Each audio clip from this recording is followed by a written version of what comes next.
Yo, what is going on YouTube? It's your boy Dan, aka aDrive, bringing you guys a brand new Pokemon Sword and Shield video today, and this one is a big one, guys, so set yourselves up, grab some popcorn or some juice or whatever your preference is, and get ready to jump into it because there's a lot of things we're going to cover in this video. In fact, there's like 4 different massive topics that we're going to talk about here, so get yourselves ready to rock. Hit that like button down below if you guys are excited for Pokemon Sword and Shield. I want to see you guys hit 3,000 likes on this video, and we are so close to 500,000 subscribers, so if you're new, make sure you guys subscribe for the place to be for Pokemon Sword and Shield content. Now, let's jump into it. I was going to make some separate videos, but I figured we can condense this all into one and save you guys time for the news for this past couple days.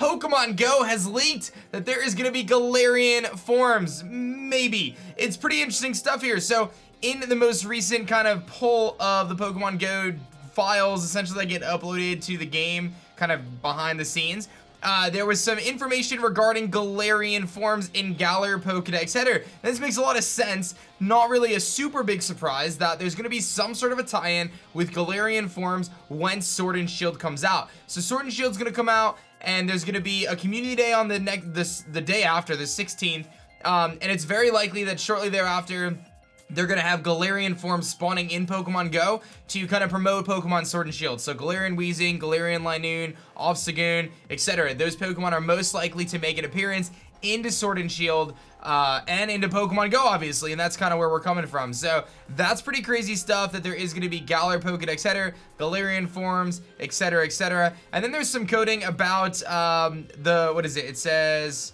the Colossal Discovery. So there's probably a new special event coming called the Colossal Discovery, so we might see something regarding that. And as you can see here, a couple people are talking about it. The Galar forms are incoming, a Colossal Discovery has been found, so a couple of things going on there. And then most recently, Pokemon Go tweeted out that Professor Willow has reported that he has uncovered a suspicious folder hidden on his computer. It looks to be corrupted. We'll keep you updated, trainers. It could be nothing, but you never know.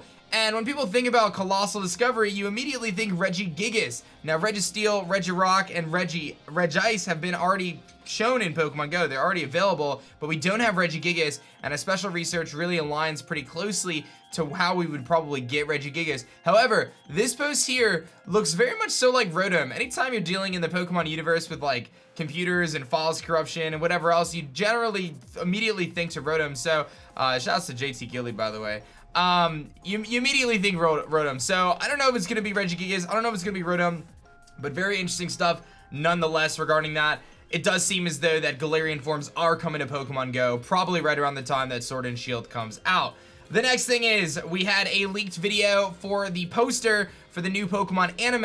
It is not a leak anymore because it has been confirmed true. The new character, his name is Go, and it is a he. I will say that he does have some pretty feminine characteristics in terms of looking at Go compared to previous anime characters. And I actually read a little comparison kind of talking about how his eyelashes and how slanted they are, and they're thinner, and he's got this little thing under his eyelashes, between his eyes. He's kind of got, I don't know, 2 sets of lashes in a weird way.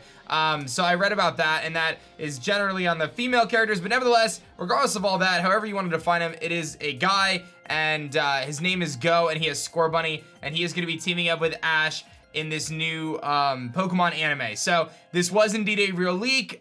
They do happen, believe it or not. So this is confirmed, and I'm curious to hear your thoughts on the new anime. The art style is pretty interesting. It seems to be kind of almost a hybrid of some previous art styles. Not quite Sun and Moon, but it seems to be inspired in some regards by that, for sure. So pretty crazy stuff there regarding the Pokemon anime. Lots to be excited about if you're an anime fan. I'm gonna give this one a shot. I mentioned in my previous video that I'm gonna see if my daughter has any interest in it. I think if she likes it, that'll be kind of cool. And if you missed it, we actually posted her starter choosing video on the channel. So if you scroll back a few videos, you can see my daughter picking her starter Pokemon this past couple days there. So pretty interesting stuff regarding the anime. Again, it did leak, so there's that going on there. The next thing is super duper interesting, and this is actually from a few days ago, but I had already posted a bunch of videos that day, and I didn't want to jump to anything because I thought that it, might not come to anything just yet.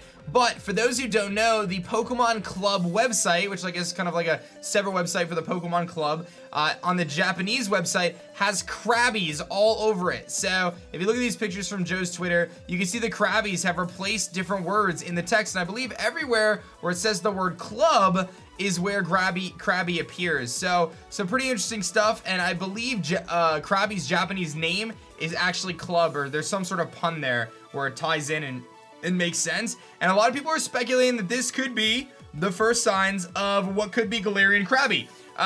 We don't know, but Farfetch was teased on the internet in a very weird way, or Surfetch was rather. They seem to be getting a little bit more creative with the way they do these Pokemon reveals, going for a more viral appeal. It's definitely working, in my opinion. I think they've done a pretty good job with the marketing campaign leading up to Sword and Shield. I think it's been very positive. So this is a very interesting thing here with this Crabby. I don't know what to expect with this, whether we are going to get a Galarian Krabby or not. I think right now a lot of people are thinking it's going to be a Galarian Krabby though. It may be something else, it may be really nothing, but I think there's a really good chance that we get a Galarian Krabby, and it may tie directly in to the next thing, which is Glimwood Tangle, or Luminous Forest, I believe. There is a research, requested research assistance going on for Pokemon Sword and Shield. I did cover this in a separate video, but I wanted to mention it again because it seems like some people might have missed that. But Friday, October 4th at 9 a.m. Eastern Time or 6 a.m. Pacific Time, there's a 24-hour live stream going on. I will be streaming this, guys, on twitch.tv/aDrive. So if you want to hang out with me, watch it, watch my reaction live. We're going to watch it together, and we're going to see what goes on here in Glimwood Tangle. But Sonia is looking for help starting at 6 a.m. on Friday the 4th. And this is, again, Pacific time, so 9 a.m. Eastern. They're going to broadcast 24 hours of footage from a camera set up in Glimwood Tangle, a strange forest located deep within Galar. This is your chance to get to know the various Pokemon that make their home in the forest. You may notice things that surprise you. And Sonia says, "My name is Sonia. I'm a Pokemon researcher. Here in Galar, I'm always helping out with my research for my grand Professor Magnolia. I'm sending this message because I could really use your help with research I'm doing. Next week, a camera's going to be set up in a strange forest called Glimwood Tangle, and the camera will be broadcasting live footage. The broadcast will last for 24 hours. If you could take a gander when you have time, that'd be great. Thanks in advance." Now, it seems unlikely that this 24-hour live feed is going to be 24 hours of different content. There's a few ways they go about this. One, it's basically like a half hour to an hour of predetermined footage that's on loop. So it's the same thing that happens over and over again. Two, they put a character in Glimwood Tangle and they just let Pokemon spawn and just kind of walk around the world. I don't know.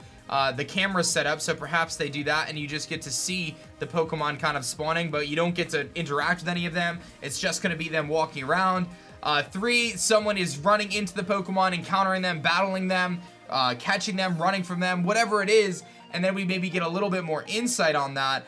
I'm expecting it to be something like an hour-long bit of footage that's looped over and over again, because I really don't think that, one, there's not going to be 24 hours worth of viable footage in this one area, right? They're not going to spoil this entire forest, at least I would imagine.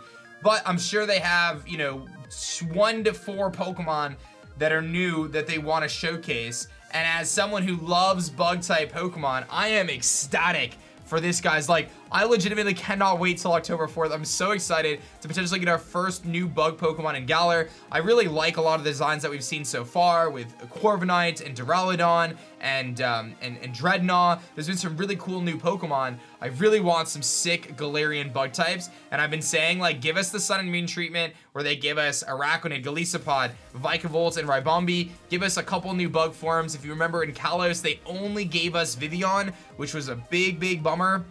So I'm really hopeful for a bunch of new Galarian bug-type Pokemon, and maybe we're going to get some Galarian forms. And that kind of ties into my thought with Crabby. Perhaps Crabby is going to get a bug or a grass-type form that is in the Glimwood Tangle. Now, I know that sounds kind of crazy because you think of Crabby, you don't really necessarily think of a bug-type, but I do actually feel like of types that Crabby could get as a Galarian form, I could see Bug, I could see Steel, you know, I could see maybe like Ground. I don't know if you guys would agree with me, but I do actually feel like Bug could fit Crabby. I really do. I really feel like you can put crabs and things like that in the bug category if you wanted to, especially when you look at things like Golisopod and stuff, which could really kind of almost fall into the similar line as what Crabby is, right? Which is a pure water type. So I do think there's some opportunities there. You grow some moss on that thing's back, you make it a bug grass type, and you got a Galarian form, right? Like, throw some mushrooms on it. I don't know. We may get a new mushroom Pokemon. Maybe we get a Galarian Paris and Parasect. I mean, there's so many possibilities from this stream. So I encourage you guys to come to twitch.tv/aDrive next on Friday, and we're going to break it all down. So that's today's Pokemon Sword and Shield news and everything going on. Lots of stuff going on, guys. Like I said, when you factor in Pokemon Go Galarian forms, the Crabby stuff, the anime, and then Glimwood Tangle, it is shaping up to be a phenomenal week this week. I'm really excited. Thank you guys so much for watching this video. Hit that like button down below. Subscribe if you guys are new to join the aDrive army, and I'll catch you guys on the next one. Peace.